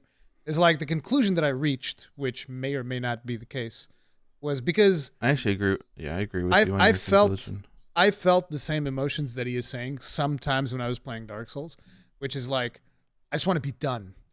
I just want this particular playthrough to be over so that I can go work on something else. I just want to be done with it. And I kind of feel like that is the state that he was in. And that's something that I feel I like your recommendation of trying Bloodborne creators. Next. I actually, if Hey Jay is watching this, like I completely agree that Bloodborne would be the best next game to try. However, do you think trying Bloodborne before Dark Souls 3 would hurt the experience of Dark Souls 3, or would it be a nice return to something a little bit more slower, right? That's how I got into it through Bloodborne, and then I did Dark Souls 3, and I liked it. That's what I was trying to influence him to do. I was trying to be like, no, dude, just listen, just think about Dark Souls 3 later. Just do Bloodborne now. That's the way to go about it. What a gem of a game, yeah. Bloodborne is so. Yeah. You were like asking him to go like really far. I was thinking if he gets as far as Rom, like I think he's good. Like he'll know if he likes the game. Or not. I'm not sure. If you get past, I don't know if you get watch past this. Father. No, but if you get past Father, I think you know if you're hooked or not. I don't know if you'll watch this, but like one of the reasons why I put Amidala as the pledge is because Amidala is optional. You're so mean. You're such a troll. I was gonna say because you don't have to go to that word. You're such a Exactly. You don't have to do Amidala. Yeah. You have to get to. He could miss it, and he Nicolas could be like looking for it and not find it. Okay, is that? No, but I would actually say Father. What's his name? I mean, like, Gaskell, think of it though. Is that not a really cool pledge where he goes up and he's just like, I pledge to at the very least do Amidala. He's like, what the hell? I've played 80% of this game, and I still haven't found Gotcha. No, but his chat guides him when he's a little bit too lost. So I'm sure they'd point him in the right direction to go to Amidala. So it's not because like they were guiding him more at the end of Dark Souls to kind of point him in the right direction. So I'm sure they'd do the same thing for Amidala. Wouldn't be that bad. But in a way, when I thought about that, I was just like, this boss is optional. This would be a fun pledge. Well, yeah. Fun. That's the story of that. So I have another question here from Robert Shepard, and he asked us which was our favorite weapon guide to make. I'm going to let you think about that for a bit because you probably have to. For me, it's super easy. My favorite guide to make was 100% the Gunlance guide because I just love Gunlance. But I figured, I'd talk about a couple more things in regards to weapon guides. And I would say that one of the ones that I enjoyed a lot doing that maybe I wasn't expecting was the Switch Axe one. Because Switch Axe is just a really fun weapon in Rise. It's an amazing weapon in Rise. So that one was also a really fun one. And I figured as a bonus, I tell you which guide I hated to make. And it was the Lance. I hated making the Lance guide more than I hated doing the Longsword one. It's not even because it was hard. It's just because I legit hate what they did to Lance in Rise. I think it's terrible. Like, I'm sorry. I know that there's some people that like it. Some people have told me, Rurikhan, you don't have to do the sweep in Lance. It's not intended. It's like, yeah, but still, I don't even want it there. It's like, it's almost like, well, I could put like, I don't know, I could put this jar of honey over here, right? Wait, no, this is out of frame. Let's say I could put this jar of honey over here. And it's like, well, okay, but I don't like it there. Even if it wasn't blocking my view, I still don't like it there. I don't want it. I don't want that. I don't want that charged wide sweep. Make it go away. So my answer is going to probably be different than what you think I might be saying. My favorite guide, I think we're talking about Rise, right? Yeah, Rise, Monster Hunter Rise. My favorite guide was the light bow. The roots for mining. Oh, for the Zenny roots. Oh yeah, because there's so many ways. There's so many ways to do a run through a map within 4 minutes before stuff recharges. There's many different ways you can do it, right? Like everyone's got better methods, faster methods, more efficient methods. But the fun of I literally got out pencil and paper and I was rooting out plans, and coming up with stuff, and I was trying and I was timing stuff out. And the thing is, as I'm testing, I'm actually getting materials, which is fantastic. But it was really fun trying to say, okay, I'm going to do what most people aren't going to do is I'm going to approach it with the idea of I want something easily recreatable. I want a route that is efficient enough, but is not requiring you to be a technical user of the wire bug. It's going to have some flex room of 20 seconds. So if you're a little slow, or if you get hit into a wall, you forget the dash. I went through all that. Listen, not a technical user of the wire bug. Well, let me tell you about your second video that you made for those routes, sir. Oh, let me just shoot up this friggin' pyramid 3 times. I prefaced it. That was terrible. I couldn't even do it, dude. I prefaced that one. I said the other one was perfectly fine, but if you want a slightly more advanced, something that, because the problem with routes that are very easy is sometimes they can get a little boring. And so I was looking for a route that was also super efficient, but was also very engaging, control wise. And that was the challenge for that. So those 2 videos were actually the most fun I had. And I feel that I contributed the most to the community with those, because everyone had so many good weapon guides out there. I didn't even get to most of them because this time I decided to just prioritize playing with Yuna than making content, which probably made my channel suffer, but whatever. It was the right choice, and everyone has agreed with me on that. I 100% agree. But those two videos, I really had a good time because it's just something I like the grind and I like helping people out. And there's so many different routes. It's like, what's the right answer? There is none. So how do I come up with my take on it? And I really like the run I came up with. I'm sure other people came up with the exact same route if they did it themselves. Like little markers, like, okay, when you see the shrub, this is where you go. I mean, everyone's like, oh, you can triple jump across that ditch or whatever. Like, I actually found a way to do without using gun lance or anything. I could do it with 2 wire bugs. I don't need 3. I found a way to get across there. I optimized that run by just like triple jumping across everything. Yeah, you could totally. But that's the fun, right? Yeah. I wanted to give something that wasn't optimized because I want people to have fun doing that. But it was easy enough that anybody could have done it. So I loved that video. That was so much fun to make. The second route, I'll tell you right now, I struggled with it a lot because of the way. That was a tough one, isn't it? The way that you use the wire bug was a way that I had never used the wire bug, which was to actually manually aim when you get to the top of manually aim in that direction. I was like, no, dude, I always just like press X forward or something like that. I never manually aim up. Who manually aims their wire bugs up? This is the weirdest thing ever. But I got it. I usually manually aim almost always, even though I know the recharge and the bug is slightly slower. But it does give great freedom. The interesting thing is that I don't remember exactly how I did it, but eventually I was able to do it without manually aiming up. I was able to do that route without manually aiming up. I did some other technique with the wire bug. I don't remember what it was. It's like a Ninja Warrior route, though. It's fun. Yeah, it was cool. Although I messed it up because like usually I'd be like watching a video or something or like some Netflix, and I'd be like, okay, here's the part where I got to pay attention. Oops, I messed it up, and now it's not optimal. I hate this. I hate this route. Yeah. And the thing was, you had like a time limit on it too, because otherwise it would like it would trigger like the reset, and you would lose the thing. So you'd have to do it under 5 minutes or whatever it was, right? Yeah. So I gave some comfort room in there and room for optimization, but it was still a lot. It was a more tighter route than the first video. Yeah.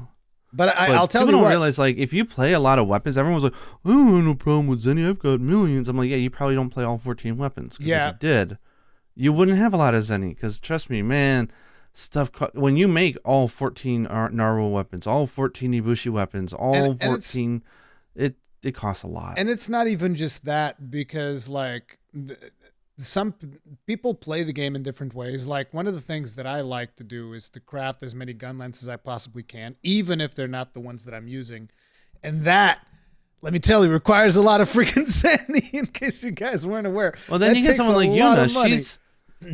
She's sitting there. She's like, I'm out of Zenny, so I have to do something. And I'm looking over. I'm like, you have 1,800 narwhal hides. Sell some of them. She's like, no. See, I have the same problem. I have the exact same problem Yuna does. I'm a hoarder. Like, I'll hoard everything, even if I...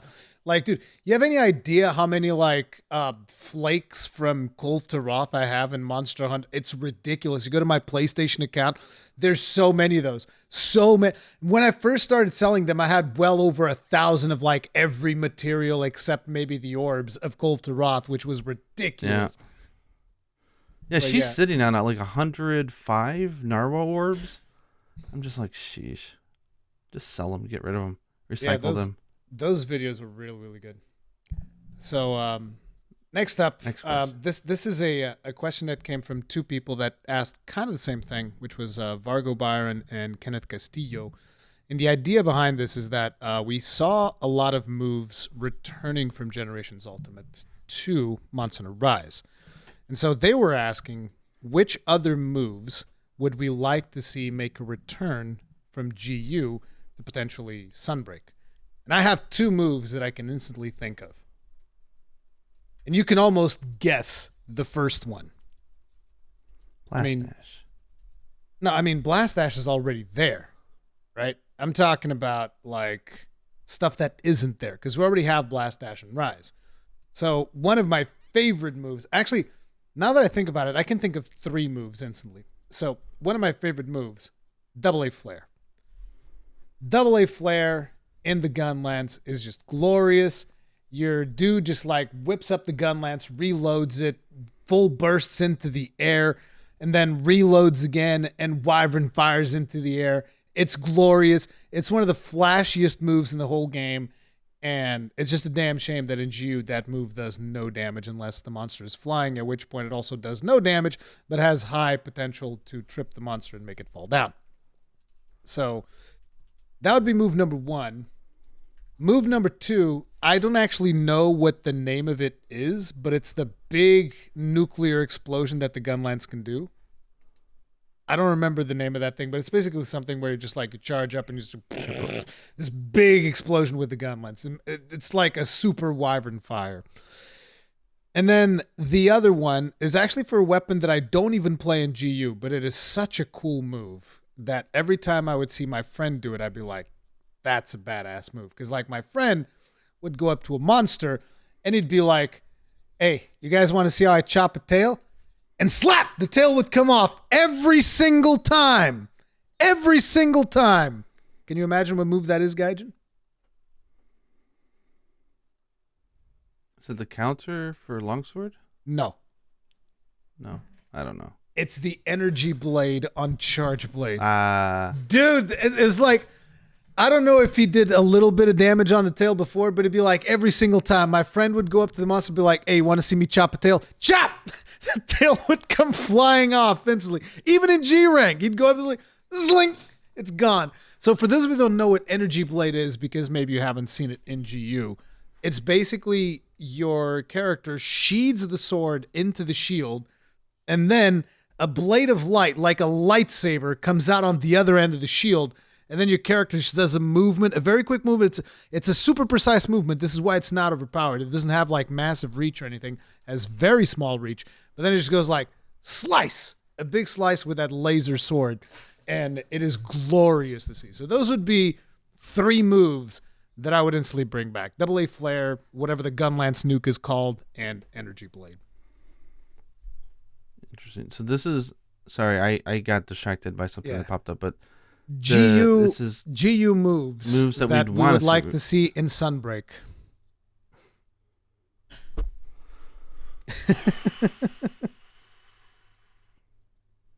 So like, the big flashy moves, stuff that I was talking about. I mean, if you want flashy moves, it could be something simple like the Valor Longsword parry, because I know that a lot of people like that.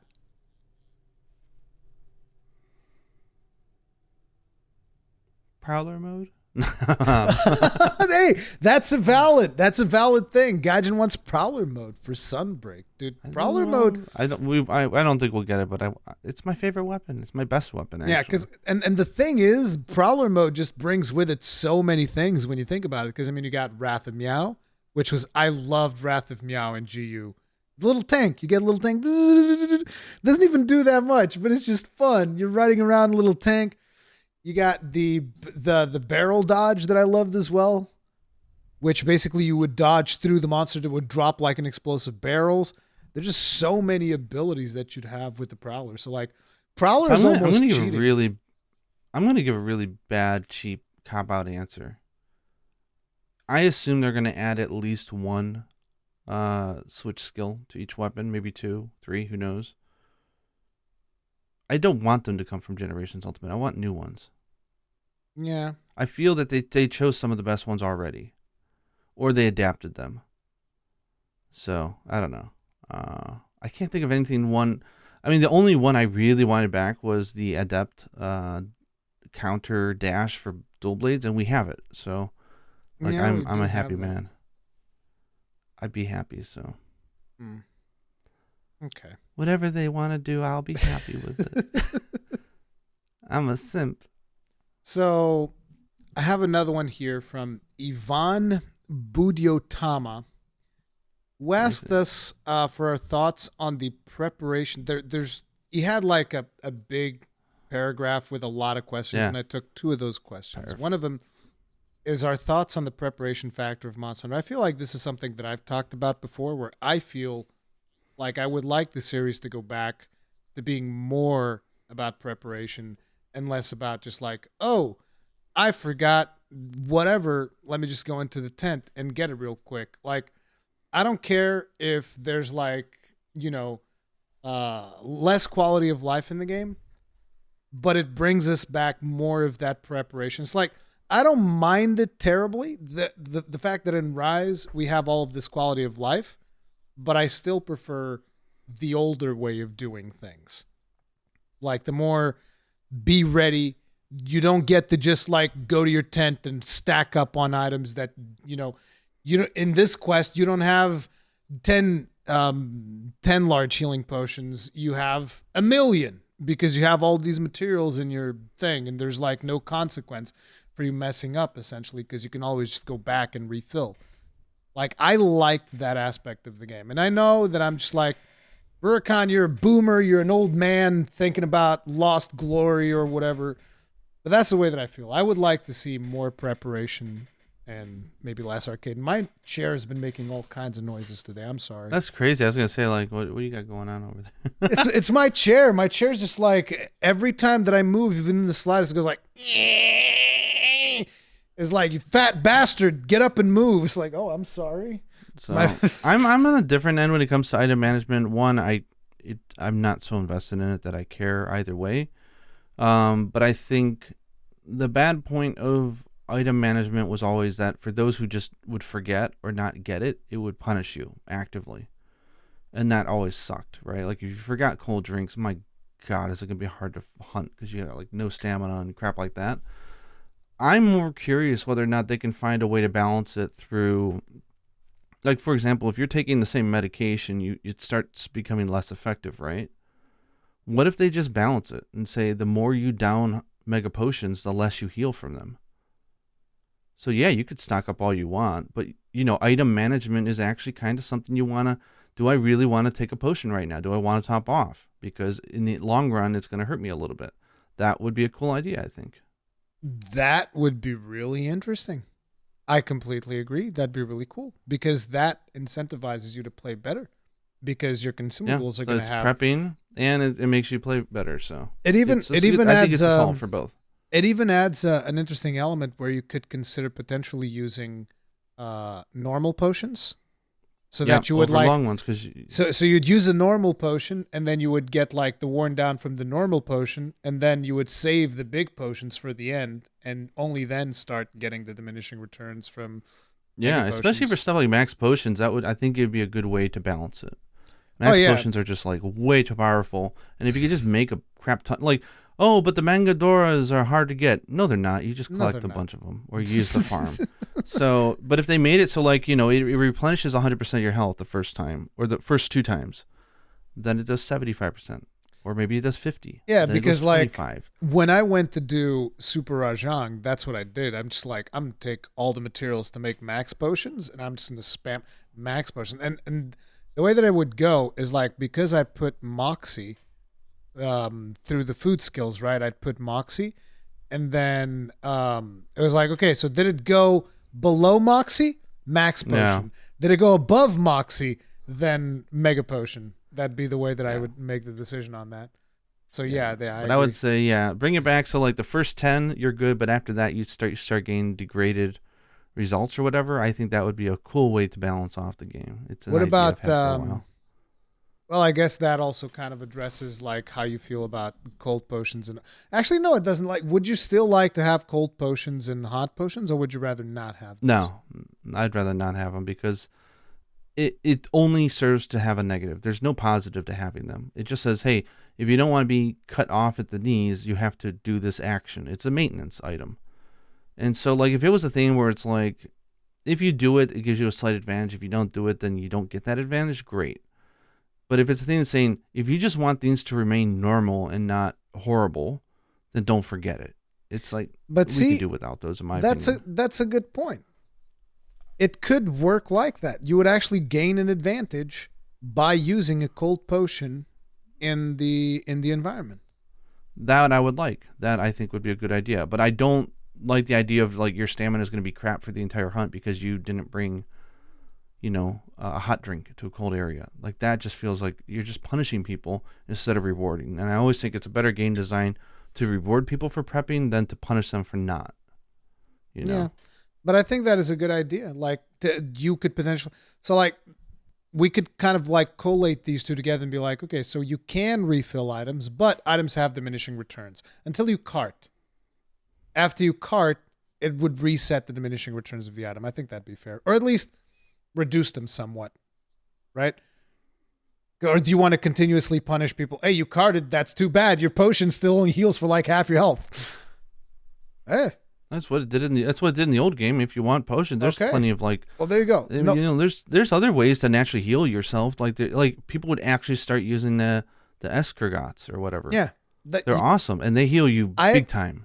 I agree with that. It's like I was just wondering how far down the thing you were willing to go, but yeah. No, so that keep it simple.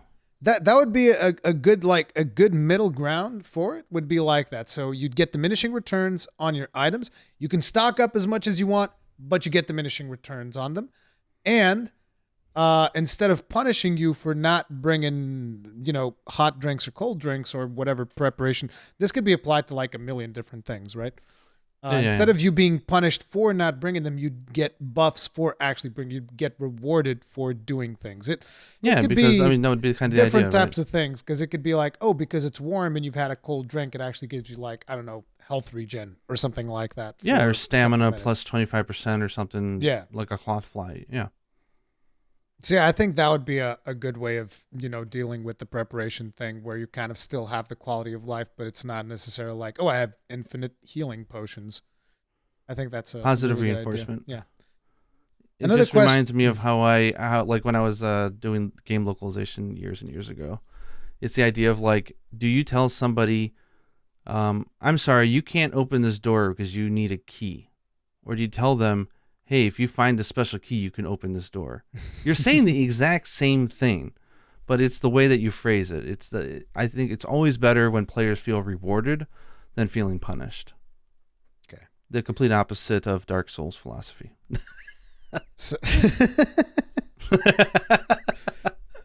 So we're kind of running very low on time here. I do want to at least go through two more things. One more question from Ivan Budyutama, which is, Rampage or Sieges? Which one do you like the most? Like when I'm saying Sieges, I'm talking stuff like, Safi, Koltaroth. I think that's what they meant. The Rampage versus the Sieges. I guess we could also consider something like Lao Shen, right? That's kind of like a more siegey type thing. Yeah. I mean, they're just so different that I don't feel right comparing them. But if it's just personal preference, hey, which one do you like more? Because they're trying to do different things. I like Sieges more, personally. Yeah. So my answer to this question is more like, I think they need to do one hard Rampage because otherwise it's always going to be Siege. We need to see one hard Rampage. We don't know what a hard Rampage feels like. Yeah, because this isn't being elitist, by the way, guys. Like, seriously, it's like, unless you're playing really, really bad, you're never going to see that gate being broken. If you're even just trying to kill the monster, you'll kill it before it breaks the gate. There was a Japanese YouTuber who all he did was go in there and set up villagers, and he never attacked any monster, and he won the fight against Ibushi. It's like... So it's like, I think that Sunbreak would have to do like a super tough Rampage so that we'd get an idea of what a challenging Rampage is like before we can make that comparison. But yeah. Yeah, and I almost feel like a harder Rampage might need to limit the amount of monsters that come through the gate. I think easier ones where it's just like a crowd, but if you have like Elder Dragons or tougher monsters coming through, I think 3 at once or 4 at once would be maybe 3 at once would be the max. Yeah. I don't know. We don't know because we haven't seen it, so I want to see it. Show me a hard Rampage. So this next one was, what if there was a crossover between Dark Souls or Soul Sacrifice? And this was by Darkspin Neos, and this is the Soul Sacrifice question that I told you about. So what if there was? Yes. Yeah, a crossover. Like, what would you like to see in those crossovers? And I already pointed down a bunch of stuff that I would personally like to see. So from Dark Souls, it would be Calamite. I also always think about Cleric Beast when it comes to stuff like this from Bloodborne, because I think that would also be a good match. I'm trying to think about monsters that would kind of like suit, that would suit Monster Hunter. I was thinking the Dancer of Borleo or whatever with the 2 blades, because I'm just thinking of like reward weapons that you can get. But it's like the dancer it's a humanoid enemy. You don't really fight a lot of That's true. that. That's what I'm thinking. I'm thinking about stuff that would be Ah. appropriate. I mean, sure, if you think it'd be cool, but I just don't think it would be very thematically. I see what you're Yeah. saying. And then the other one that I wrote, which this one's kind of like to take a jab at certain Dark Souls fans. And I have to kind of come in close to the camera. God damn, these chairs are making so much noise today. I have to come close to the camera to really just like tease the crap out of people. Listen, guys. One monster that I would like to see them do in a Dark Souls crossover would be Dark I Eater know what you're Madir. gonna say. It would be Dark Eater no, I Madir didn't just to see if they would make a good fight out of it. I would bring the bed of chaos. Oh no, dude, not that. I don't You even know what? want. Actually, you know what? No, you know what I would do? I would want to have what's his name that pisses everybody off in the first game. The one that locks you by the stairs with the two dogs. What the hell's his name? Capra Demon. Yes, because can you imagine like Capra Demon finally you'd be able to whoop his ass like hardcore. I think that would be a fun one. Interestingly enough, with us getting God, what's his name? I forget his name. Dude, what is it with The me and Witcher names? one? I keep forgetting. Ancient Lesson. I mean, I guess Ancient Lesson also makes sense, but I was thinking more about Gosarag. But with us getting those like Yeah. bipedal monsters, it could Yeah. Capra Demon could kind of work. But Yeah. Or the gargoyles could be fun. Actually, you know what I would, even though they're humanoid, I would like to see those two. The fat guy with the hammer and the Smo and smog. Ornstein. Yeah, just because they're so iconic, right? Yeah. Like, can you imagine if you have Solaire with you during that hunt, and the goal was like the sub objective was to keep him alive, like you have to keep the Puke Puke alive during the Leshen hunt. That would be cool. fun. Praise That the would sun, baby. That would be the whole thing. So, what about Soul Sacrifice? I thought of one from Soul Sacrifice. I think the one that makes the most sense would be Cerberus. I was just about to say Cerberus, yeah. Because Cerberus they actually put into Tokiden, I believe. I think he was a crossover DLC monster. And I think he works really good from both a story standpoint and also just a design standpoint. Like he embraces a lot of what Soul Sacrifice is. So I think, Cerberus would be a really good choice. There's a lot of other monsters I would love to see. I would love to see, the Urubos, just to see Gun Lancers cry because they can't keep up with them. Oh, no, we can. Oh. I mean, yeah, we need to. No. They I mean, need to like we can rework Ground Splitter, but yeah. we can get funny about stuff, but yeah, Cerberus would be a really good one because he's aggressive, he's a monster, he's in your face, he's got a weapon you can earn, he's got parts to break. Like he's a good choice. But and then he's tall. But then I decided to get creative with this question. I was like, I'm gonna give you a bonus, Darkspine Neos. What about if the crossover was, and this is actually a very, very possible crossover, Dragon's Dogma. Ooh. See, the first thing that came to my mind was instantly, I want the Ur Dragon. Ur Dragon, dude. Ur Dragon be amazing. With multiple hunters, hell yeah. Yes, it could be a siege event. That would be, part breakers, and you expose the weak spots, and you break them, exactly. and move on to yes, that would be nice. So the Ur Dragon was the first one in terms of like a siege event, but then I was thinking, okay, what about a spectacle fight? Grigori. Get Grigori in there. That'd be another really good monster. In Grigori, you have that phase where you're flying. You could have like some kind of like special mounted phase on there.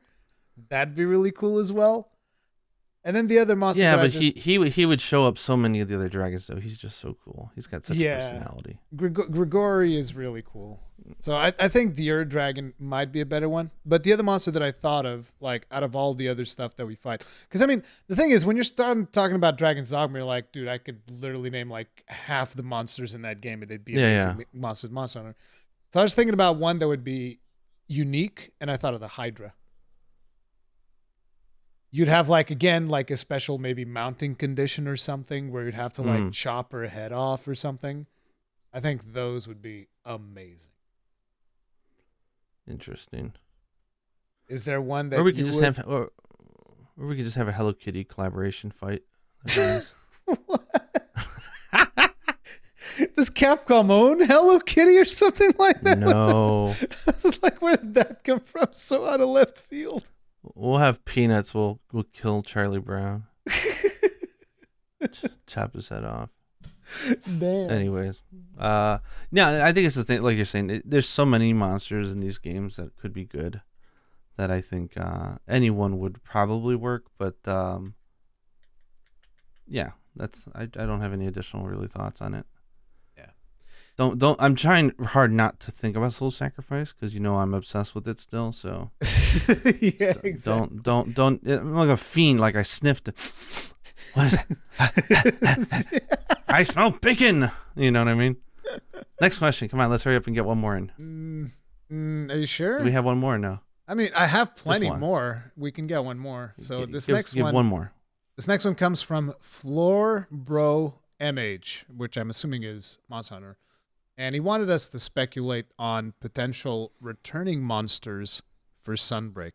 Now, I have two speculations, which I think one of them, both of us agree on. That's a valid speculation that I've already made for myself, and a monster that I would just want to come, but I'm not speculating that it will come. So, number one, Lagiacrus. I think it's almost for sure we're gonna get Lagiacrus. I don't think we're gonna get it. Okay. Then the other I'm not one. a believer. The other one's Gore Magala. Yep, I think that's almost given at this point. And the one that I really want is Daran Moran, but we're not getting that. Yes, I really want that as well. I don't think we're getting it either, but I want a big spectacle hunt. It could be a new monster. I don't care. But what about monsters that you think are coming back? I think there's too many that are like obvious, right? Like Zamtrios would be an obvious one probably because like his babies were there in the first game. Stuff like, Daimyo coming back is almost a shoo-in because we have Shogun. I can't imagine they don't bring back that crab. Especially now with the wire bug, maybe we can get behind him and hit him from behind. So we're not, when he's guarding and stuff. I don't know. There could be some fun gameplay opportunities there. Tetsukabra because everyone wants it, and I can't believe they didn't bring it back yet. I'm sure Tetsukabra. they'd bring it back. Let's see. Can't believe I didn't think of Tetsukabra. Sedegios, I'm sure would come back. Sedegios, I can't see not coming back with bleeding and everything, with all the whole blood theme going on. Yeah, Steve coming back. Yeah, I don't know. I find that predictions are easier to do for Monster Hunter games because you can just look at the lineup and sort of guess which monsters are probably going to bring back. The one I think they're going to bring back, and I may not be right, but I hope I am, is Najarala. Because I see the body frame and similar movements between Somnicanth and Najarala with the whole, almost like a snake's. Yeah. And also Bishaten. I would love to. I like Najarala a lot, and I would really like to see it back. So that, and I want to see Celtis Queen back. I think they'll do it. I think they're going to give us the bugs and the crabs. If they give us the bugs, they have to bring a Talca, man. A Talca. I know. I really want a Talca. A Talca would be amazing, but that's bring us on Talca. That's not a game prediction. Of the year. That's not a prediction. That's just wishful thinking. Yeah, that's wishful thinking. Cool. Well, it sounds like we have a lot of good questions for the Vault. Yes, for the next episode, which is great. So thank you guys for submitting all those. Yes. Thank you guys very much. We're going to be wrapping it up here because, like I said in an earlier post today, this was going to be a shorter, even still shorter, and it's almost coming up on 2 hours. But yeah, we do have a tight schedule this week, so hopefully you guys still enjoyed this slightly smaller episode. As per usual, if you guys enjoyed it, hit up with a like button. It really, really helps us out. If you usually enjoy it, subscribe, bell notification icon, all of that stuff, and also subscribe to Gaijin. It's going to be in the description as always. And yeah, also enjoy it in Spotify, Apple Podcasts, all of those other places. We appreciate all of you that enjoy listening. We'll see you guys in the next one. Stay strong, stay safe, be happy.